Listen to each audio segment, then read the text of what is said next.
Yeah, we've been talking the last couple of weeks about really bearing down and getting some great shots on net, trying to keep it low so that if we don't score on the first shot, then we get a rebound or a tip in and taking some advantage of some of these other shots. And I think that the goalie the other night at Haverhill, and then I think that the Winthrop goalie is one of the best goalies in the league. I like how quick he is. We had to just get him to move. We had to get him to go, left to right.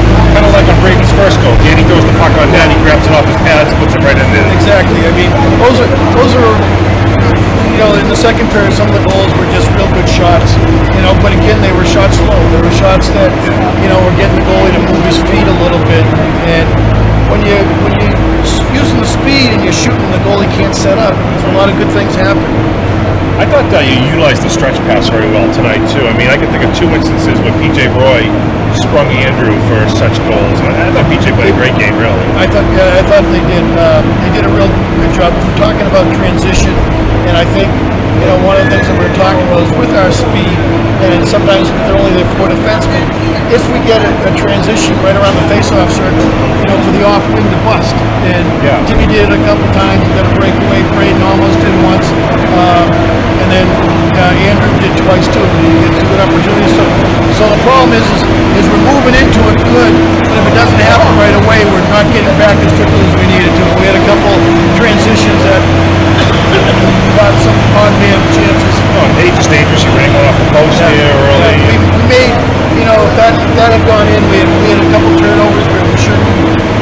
We had the players out there that we wanted, and he is a good player, and we gave him a couple opportunities, and luckily he hit the post, so that's a goalie's best friend. What about Andrew scoring 3 goals for you tonight? I mean, I know it's a kid that can get lost in all the scoring that you have, but I mean, he's got 14 goals now. He's obviously got his own offensive talents that he can utilize, and certainly they were on display tonight.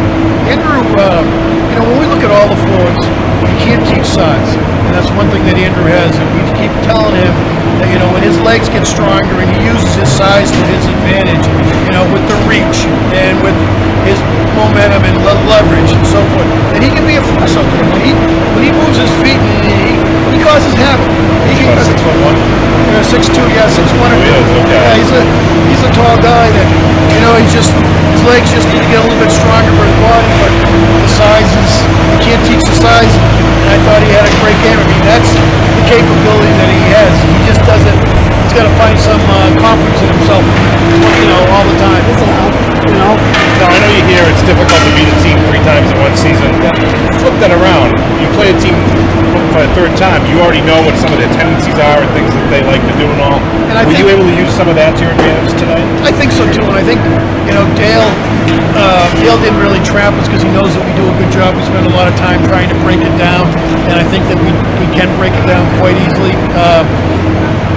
What we talked about, there's pros and cons, and I think the pro is, yes, we know who we're playing.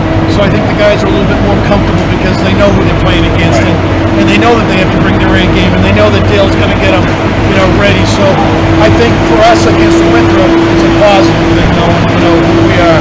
And it's been the same for them in the past, too. I mean, we've had some real good teams, and Winthrop knows who we are, and they feel real comfortable, and they've beaten us. So this is, it's kind of hopefully evening out a little bit. But if you told me that I'd end up playing Winthrop 3 times and beat them 3 times, it's just like the season, It's hard to believe. Well, flip that around. Now you're playing a Boston Latin team that I assume, other than watching 2 periods tonight, you probably have not seen in person. And they look big and they look fast. Yep.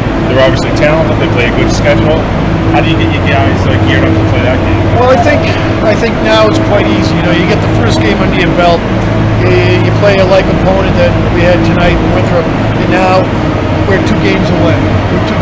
So all the hard work, if they can't get up for Boston Latin or whoever it is, shame on us for coaches and shame on them for the players. But